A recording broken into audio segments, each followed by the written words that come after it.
Bênçãos de Jesus, o nosso mestre, amigo, sempre presente em nossas vidas, nos envolva, nos abençoe e nos inspire, agora e em todos os instantes das nossas existências.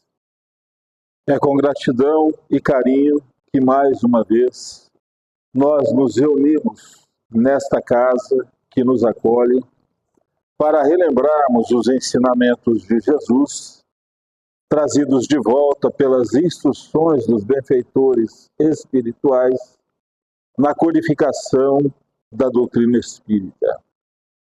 Hoje nós vamos iniciar as nossas reflexões lembrando um trabalho realizado pelo economista Francisco Prisco Neto. Possivelmente muitos conhecem ou já ouviram falar. E há alguns anos o Francisco ele fez um comentário muito oportuno acerca de uma reportagem de uma revista numa grande cidade aqui no Brasil. Ele disse que a revista fez uma enquete e essa enquete escolheu 2 homens naquela grande cidade, imaginamos nós uma metrópole, e as 2 pessoas, essa enquete escolheu os 2 homens mais notáveis, mais incríveis, que tinham mais produtivos naquela cidade. Então a revista, depois desta enquete, ela designou um repórter. E este repórter ele foi, no primeiro dia, na casa de um desses homens, passou o dia com esse homem, no segundo dia, com o segundo homem, e no terceiro dia ele foi para a redação e começou a narrar, começou a montar a sua história. Mesmo porque aqueles que trabalhavam na revista queriam saber como tinha sido a experiência. Naqueles dias, as pessoas iam na redação, iam nas revistas para trabalhar. Hoje acho que é tudo online, né? Mas a pergunta que fizeram para ele, e aí, como é que foi? Então ele conta mais ou menos o seguinte, que no primeiro dia, ele foi na casa daquele que era o primeiro homem incrível, o primeiro homem brilhante, notável. E ele diz que quando chegou lá, ficou observando. Ele passaria todo dia com aquele homem.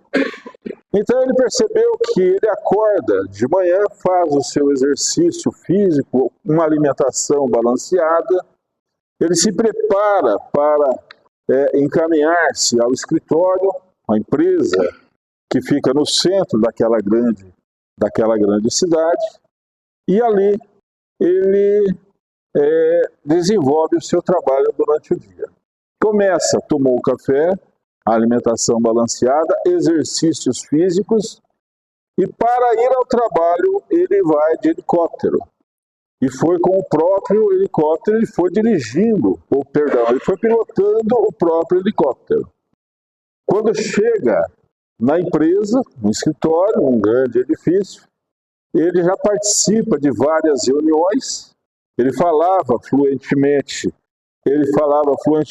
pelo menos 4 idiomas, ele resolve negociações que estavam pendentes dessas reuniões, e ao final do dia, ele vai à alimentação na hora do intervalo também balanceado, ele encaminha, ou ele vai junto com este homem para um restaurante, e de retorno, no período da tarde, aquela atividade febril continua.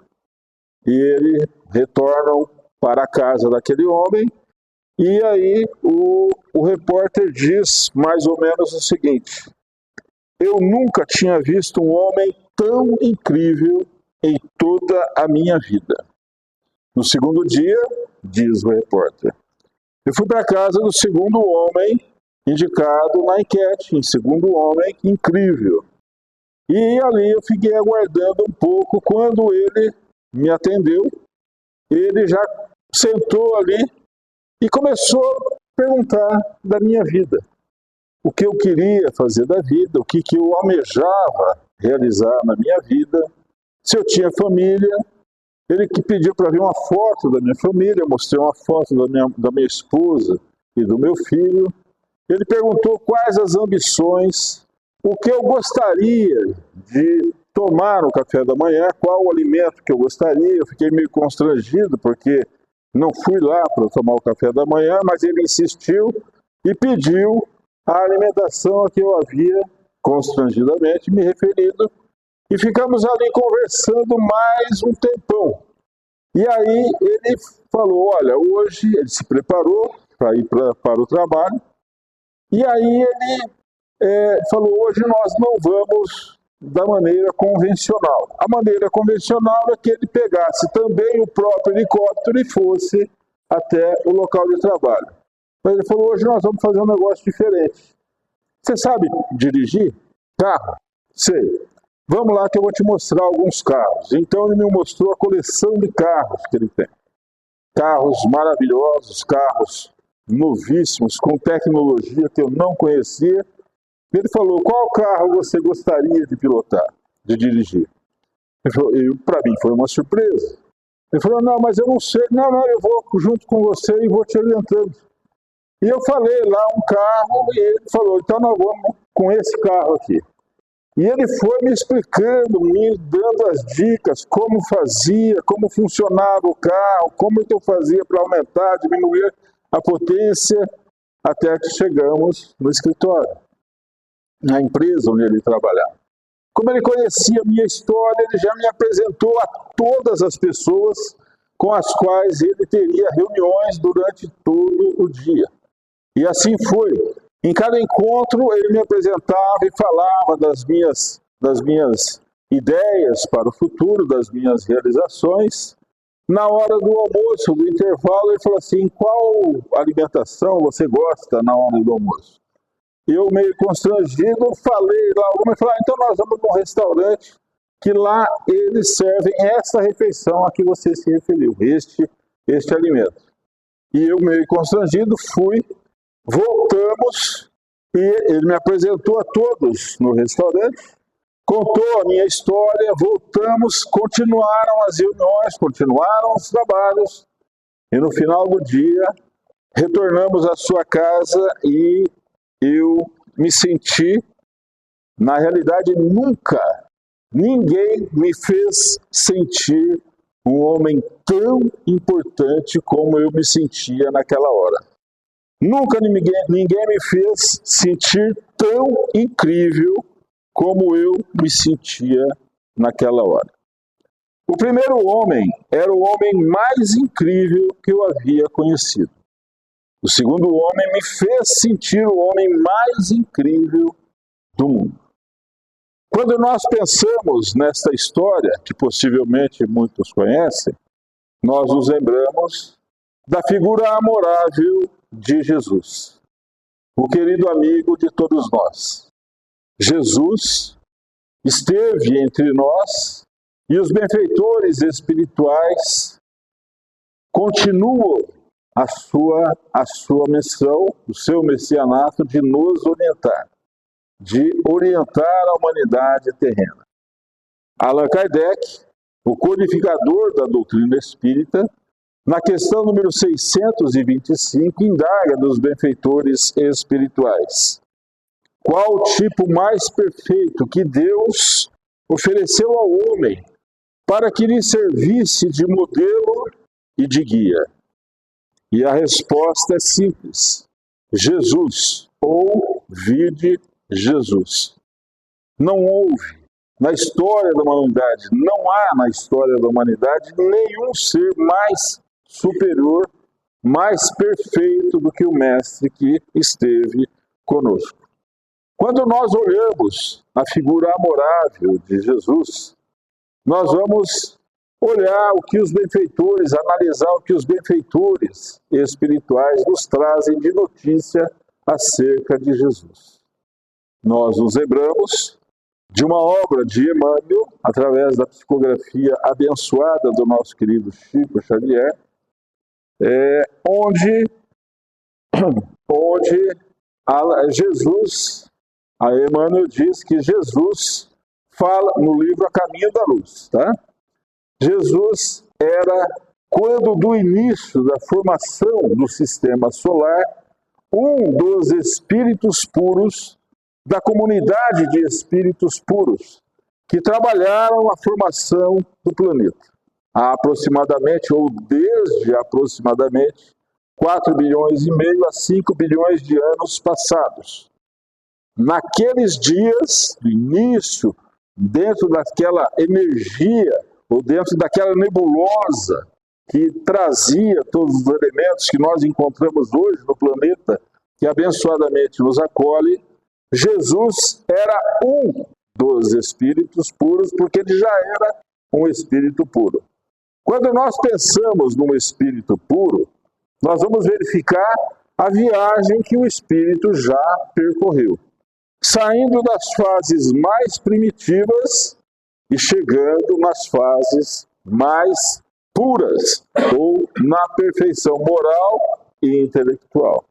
Esta é a figura amorável de Jesus, que Deus ofereceu a todos nós para que servisse de modelo e de guia.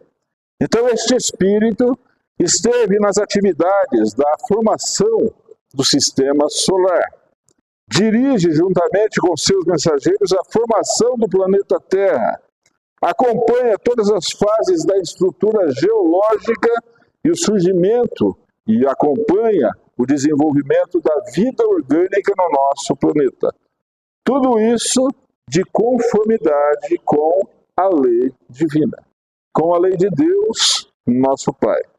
Então, quando nós olhamos, nós verificamos que Jesus foi e continua sendo entre nós o homem mais incrível que a humanidade conheceu. Quando nós pensamos na perfeição, no desenvolvimento, na atividade, na missão que Jesus nos trouxe, nós vamos lá, entre outros livros que os benfeitores espirituais nos trazem, nós vamos lembrar do livro Boa Nova. A psicografia também é do nosso querido Chico Xavier, ditado por Humberto de Campos, mais tarde, irmão X. Ali, no Boa Nova, nós vamos encontrar no capítulo 3º um diálogo que aconteceu entre um dos sacerdotes daqueles dias em Jerusalém, na cidade de Jerusalém, com aquele jovem até então desconhecido ou quase desconhecido da maioria das pessoas. Jesus, ele já estava ali na faixa dos quase 30 anos, né? Então, este doutor da lei, chamado Hanan, ele participaria depois daquele momento do julgamento e da crucificação de Jesus, mais adiante. Então ele vê aquele jovem na via pública e ele pergunta: Galileu, que fazes na cidade? E Jesus responde: passo por Jerusalém, buscando a fundação do reino de Deus entre os homens. Reino de Deus? O que pensas tu vem a ser isso? Indaga ou retruca o doutor da lei. Este reino é obra divina no coração dos homens, responde Jesus. Obra divina em tuas mãos? Quase que um ar de sarcasmo. Com que contas para levar adiante essa difícil empreitada? Quais são os teus seguidores e companheiros? E ali Jesus responde: meus companheiros hão de chegar de todos os lugares. Os ignorantes e os tolos estão em toda parte da terra, retruca o sacerdote. Certamente que esse representará o material da tua edificação. Entretanto, já viste alguma estátua perfeita, modelada a partir da lama? Ou seja, aqueles a quem Jesus se referia todas as gentes virão de todos os recantos, foi colocado ali como a lama diante da humanidade pelo sacerdote. E Jesus responde: sacerdote, nenhum mármore existe mais puro e mais formoso do que o do sentimento e da boa vontade. Conheces Roma? Porque agora ele já estava alterado. Conheces Roma ou Atenas? Conheço o amor e a verdade. Tens ciência dos códigos da corte provincial e das leis do templo, ou seja, das leis do Império Romano que dominavam aquela região naqueles dias, e das leis religiosas que eram administradas por aqueles que conduziam as crenças, ou a crença naqueles dias em Israel. Sei qual é a vontade de meu Pai que está nos céus, respondeu Jesus. E diz Humberto de Campos que Hanã, o sacerdote, ele não tinha mais o que perguntar, estava desgastado com aquele diálogo e se viu quase que à descoberta e sai pisando alto, como a gente fala. Alguém aqui já saiu bravo pisando alto, né? É mais ou menos isso o que a gente imagina. Ele continua, Humberto de Campos continua dizendo que daí a algum tempo aquele jovem foi visto em Cafarnaum. Ele acompanha o movimento da cidade.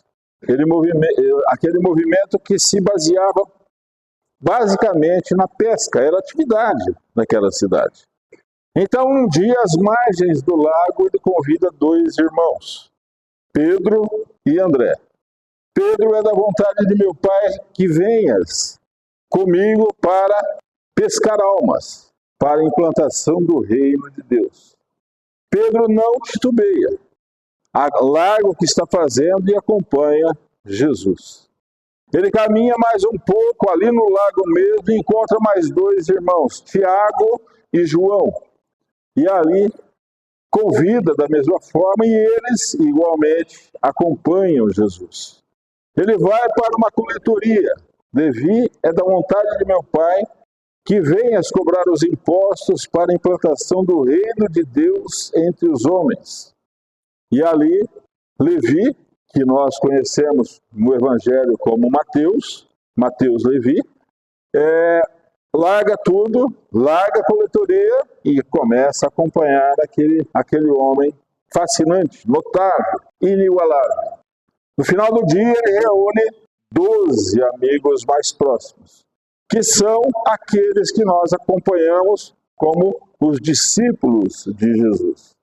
Todos eram pescadores, todos eram pessoas simples, que viviam ali em Cafarnaum, todos eram naturais de Cafarnaum, com exceção de Bartolomeu, que era de Dalmanuta, e Judas Iscariotes, que era de Cariotes. E ali implanta-se um programa de trabalho que, levado a essas pessoas, a esses amigos, este trabalho teria como base o sentimento e a boa vontade. Quando nós pensamos neste trabalho extraordinário, partindo de pessoas simples, que não tinham outra atividade a não ser a própria subsistência no dia a dia.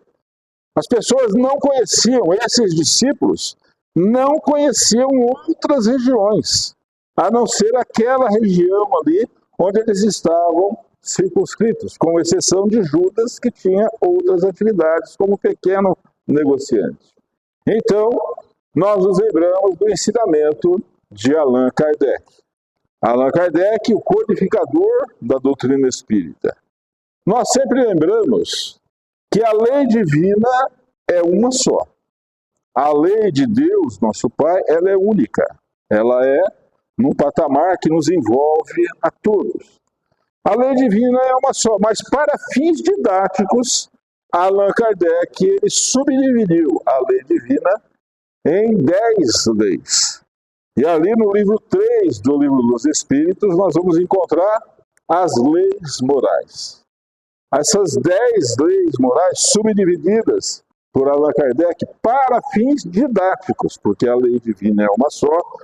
Nós vamos encontrar no capítulo 1 a lei divina ou natural e os caracteres. O que caracteriza a lei divina? Que se deve entender por caracteres da lei natural. O que se deve entender por lei natural? A lei natural é a lei de Deus, nosso Pai. É a única verdadeira para a felicidade da humanidade.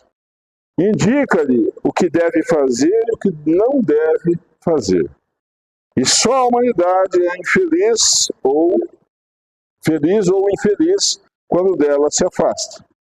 No capítulo 12 deste livro terceiro, nós vamos encontrar da perfeição moral. E na perfeição moral nós vamos de cara encontrar uma colocação de Kardec também para fins didáticos. Caracteres do homem de bem. Por que indícios se pode reconhecer em um homem o progresso real que lhe elevará o espírito na hierarquia espírita? O espírito prova a sua elevação por todos os atos na vida física, tendo em mente a vida espiritual, para a qual trabalha para mais adiante nela adentrar. Allan Kardec continua e fala, indaga dos benfeitores espirituais acerca do verdadeiro homem de bem. O verdadeiro, como se caracteriza o verdadeiro homem de bem? Pratica pela a lei de justiça, amor e caridade, em toda a sua extensão e na sua maior pureza. Quando nós pensamos na lei de justiça, amor e caridade, nós vamos ter em mente algo que poucas vezes paramos para pensar. O que é a lei de justiça? Lá, nas leis morais, o que é a justiça? Como é que nós vamos avaliar a justiça? Diante dos dias de hoje, nesses dias conturbados em que a informação e a comunicação viajam a uma velocidade que nós muitas vezes não conseguimos acompanhar, nós encontramos uma definição para a justiça. E encontramos outra mais adiante, e outra mais adiante, e muitas vezes analisamos sob o nosso ponto de vista. Mas para que nós não erremos na avaliação ou na descrição do que é a justiça, a recomendação dos benfeitores espirituais nos traz uma ideia. Fazer ao próximo aquilo que nós gostaríamos que se nos fosse feito. Este é inclusive o ensinamento de Jesus. Faça ao semelhante aquilo que gostaríamos que se nos fosse feito. E aí nós vamos analisar. Quando nós desejamos algo, nós fazemos a mesma coisa aos nossos irmãos. E quando assim não queremos, quando assim não desejamos, evitemos essas ações junto aos nossos irmãos que conosco caminham. O que é o amor? O amor é o maior mandamento contido na lei divina. Ela sublima o sentimento de amor. Isso nós vamos falar daqui a pouco. O que é a caridade? É o resultado do amor em nós. Todas as vezes que nós incorporamos o amor em nós, todas as vezes que nós atingimos o patamar onde o sentimento do amor se incorpora em nós, no nosso modo de ser, nós vamos vivenciar o ensinamento trazido por Jesus. Quando nós pensamos nestas ideias, nós lembramos que a caridade é o resultado do amor em nós. E isso também nós vamos falar daqui a pouco. Por quê? Porque quando nós pensamos no amor, nós lembramos sempre que trazemos em fases do nosso aprendizado. Lá no início, nas fases mais primitivas, lá no início da nossa jornada, quando ainda estávamos aprendendo, ou pelo menos recebendo, apenas os instintos. Trabalhávamos apenas os instintos. Não estávamos nem no reino nominal ainda. Vivíamos as fases mais primitivas. Possivelmente não neste planeta que atualmente nos acolhe. Fases que se passaram em outros ambientes, em outras esferas. Depois, nós trabalhamos as sensações. As sensações que foram sendo superadas, foram sendo incorporadas graças a outros aprendizados também. E depois, quando estamos nas sensações, trabalhamos os sentimentos. São etapas do nosso aprendizado rumo à perfeição. E o amor, ele sublima o sentimento na criatura. E este sentimento de amor é sublimado pela ação no bem, a caridade. Auxiliarmos, socorrermos a todos os nossos semelhantes. De forma material? De forma material, de forma moral. Muitas vezes as pessoas não necessitam do material, do alimento material, mas necessitam do apoio da nossa presença moral, de estarmos juntos, ouvirmos, falarmos às pessoas, socorrermos as pessoas. Quando Allan Kardec analisa essas atividades e lembra de Jesus, ele indaga dos benfeitores espirituais. Qual o verdadeiro sentido da palavra caridade? Como a entendia Jesus? E aí nós encontramos na questão 886 do Livro dos Espíritos, benevolência para com todos, indulgência para com as fraquezas alheias e perdão das ofensas. Benevolência para com todos é tratarmos todos indistintamente de forma amorável. Envolvermos a todos em pensamentos otimistas. Mas as pessoas muitas vezes são indiferentes à nossa presença. Não tem problema. As pessoas às vezes não nos compreendem. Também não tem problema. Quando as pessoas não nos compreendem e nos tratam de forma descortês, o problema é nosso? Não, o problema é dela. O problema é dessa pessoa, que ainda não despertou.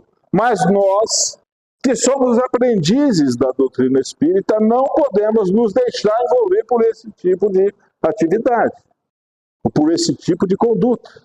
Então, nós temos que usar da benevolência para com todos, inclusive aqueles que são considerados as pessoas de má conduta, aqueles que às vezes não aceitam a nossa presença como benevolentes, mas que nós podemos atingir, ou pelo menos socorrer, com pensamentos.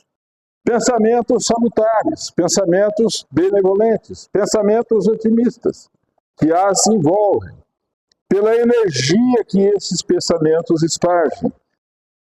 Indulgência para com as imperfeições alheias. Ora, que é a indulgência?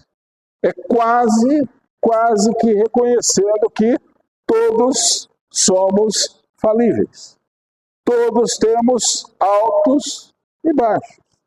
Todos temos acertos e desacertos.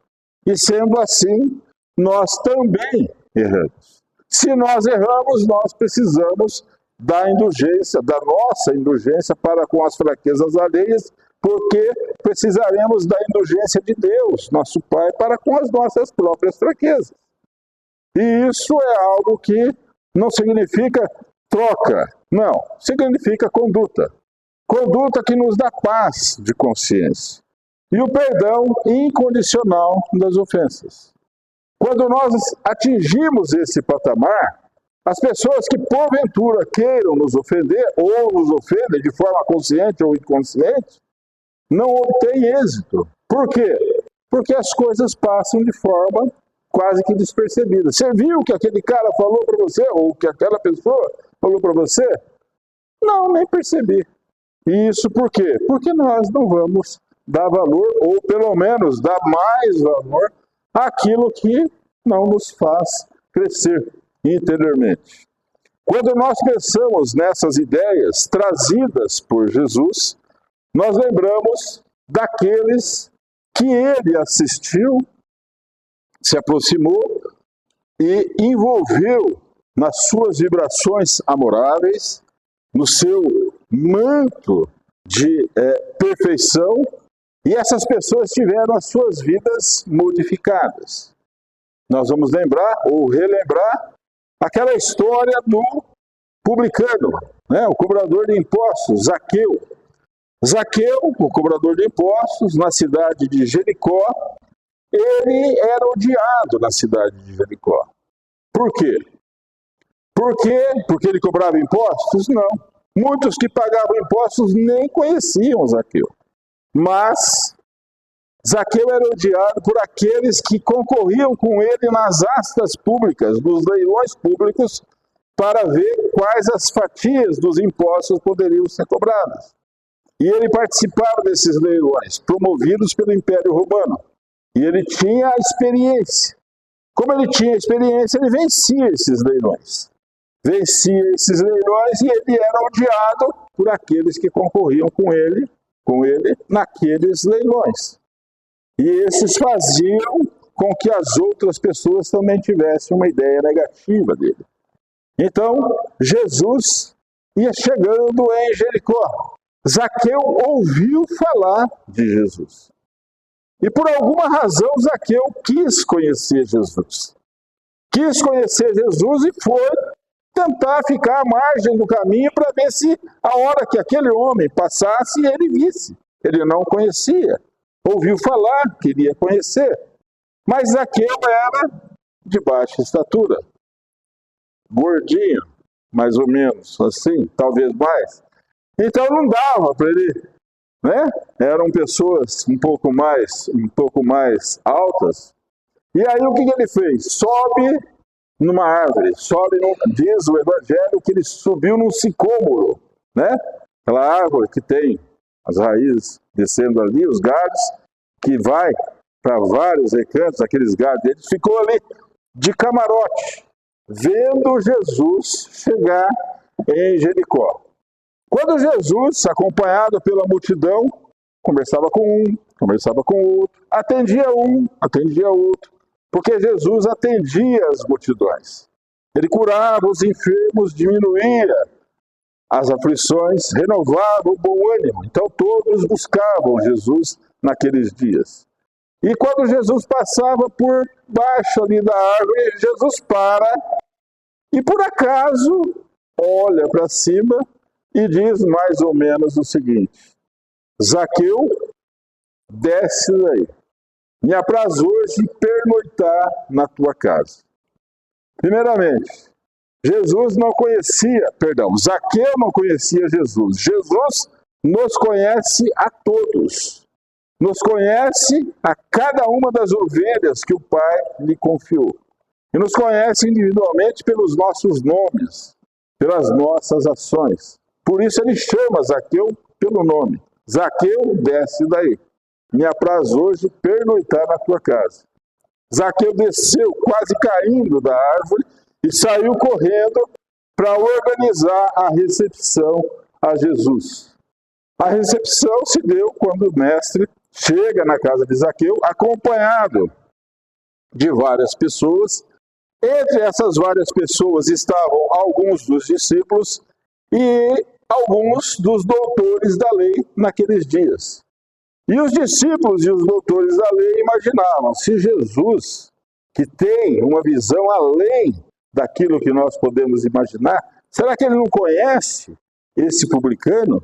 Será que ele não sabe que esse publicano é detestado? E aí então Zaqueu conta a sua história. Conta a história das atividades que ele desenvolvia em Jericó em benefício dos mais necessitados. Fala que ele era odiado, se não por todos, por quase todos.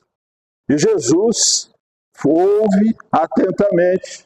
E aí Zaqueu, depois de narrar a sua história, depois de receber algumas energias benéficas, renovando o bom ânimo, Zaqueu diz mais ou menos o seguinte: Senhor, eu darei a metade dos meus bens àqueles aos meus servidores, e darei o resto, pagarei quadruplicadas vezes àqueles a quem eu prejudiquei. Ali Jesus fala àqueles que acompanhavam aquela reunião que naquele momento, naquele dia, a fé em Deus fez com que aquele homem tivesse abrandadas as suas consequências por ações equivocadas, por ações porventura equivocadas. Nós vamos encontrar Bartolomeu. Bartolomeu, um dos discípulos de Jesus, ele morava numa cidade distante e vinha diariamente para encontrar Jesus e ouvir Jesus falar acerca do reino de Deus que estaria ou que estava prestes a ser anunciado ou fundado. E Bartolomeu ficou maravilhado. Ele era também um pescador na sua cidade.